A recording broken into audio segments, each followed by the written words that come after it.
Magandang araw mga bata! Sa araw na ito, tayo ay may panibagong kwento na pag-aaralan. Tara!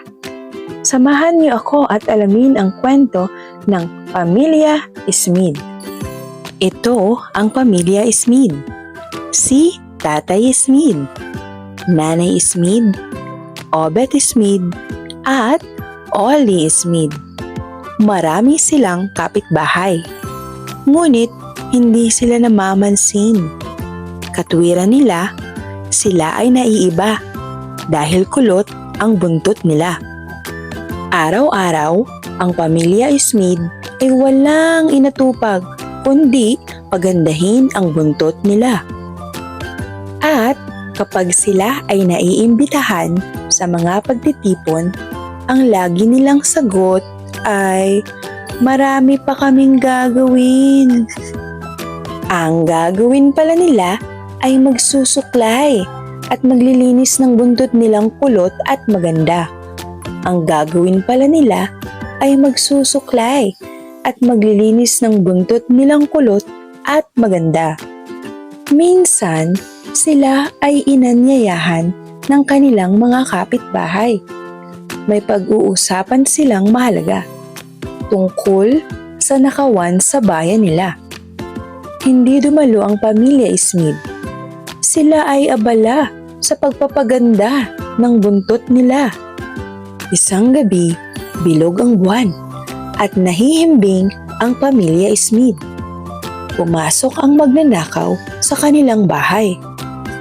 Hinakot ng magnanakaw ang lahat ng gamit ng Pamilya Smith. Natabig ng magnanakaw ang florera at nabasag. Nagising ang Pamilya Smith at natakot. Nagsisigaw sila at humingi ng tulong sa mga kapitbahay. Ngunit nakatakas na ang magnanakaw. Nalungkot ang Pamilya Smith. "Wala na tayong gamit at pagkain," igik ng Pamilya Smith.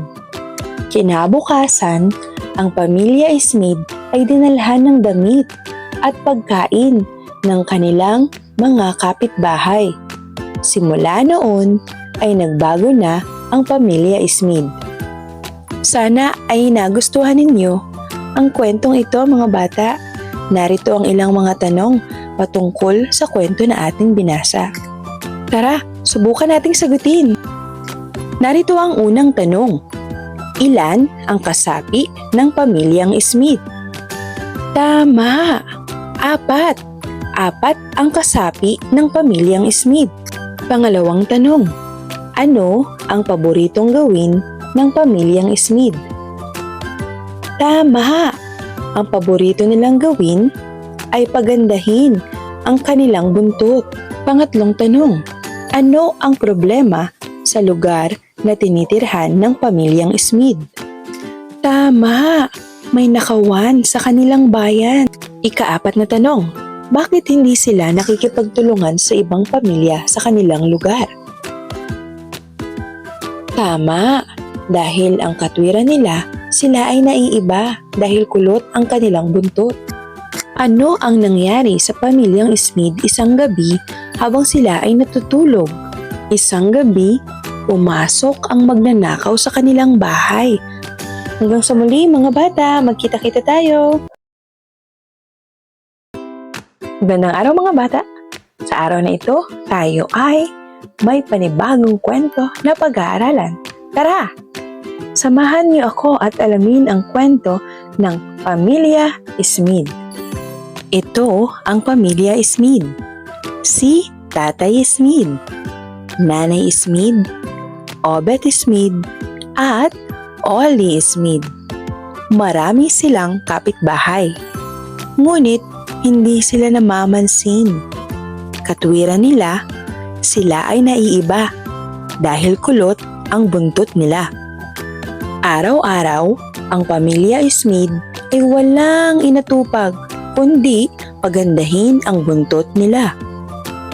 At kapag sila ay naiimbitahan sa mga pagtitipon, ang lagi nilang sagot ay, marami pa kaming gagawin. Ang gagawin pala nila ay magsusuklay at maglilinis ng buntot nilang kulot at maganda. Ang gagawin pala nila ay magsusuklay at maglilinis ng buntot nilang kulot at maganda. Minsan, sila ay inanyayahan ng kanilang mga kapitbahay. May pag-uusapan silang mahalaga tungkol sa nakawan sa bayan nila. Hindi dumalo ang pamilya Smith. Sila ay abala sa pagpapaganda ng buntot nila. Isang gabi, bilog ang buwan at nahihimbing ang pamilya Smith. Pumasok ang magnanakaw sa kanilang bahay.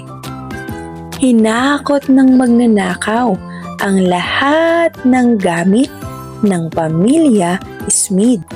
Natabig ng magnanakaw ang florera at nabasag. Nagising ang pamilya Smith at natakot. Nagsisigaw sila at humingi ng tulong sa mga kapitbahay. Ngunit nakatakas na ang magnanakaw.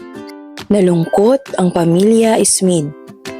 Wala na tayong gamit at pagkain, igik ng pamilya Smith. Kinabukasan, ang pamilya Smith ay dinalhan ng damit at pagkain ng kanilang mga kapitbahay. Simula noon ay nagbago na ang pamilya Smith. Sana ay nagustuhan ninyo ang kwentong ito mga bata. Narito ang ilang mga tanong patungkol sa kwento na ating binasa. Tara, subukan nating sagutin. Narito ang unang tanong. Ilan ang kasapi ng pamilyang Smith? Tama! 4. 4 ang kasapi ng pamilyang Smith. Pangalawang tanong.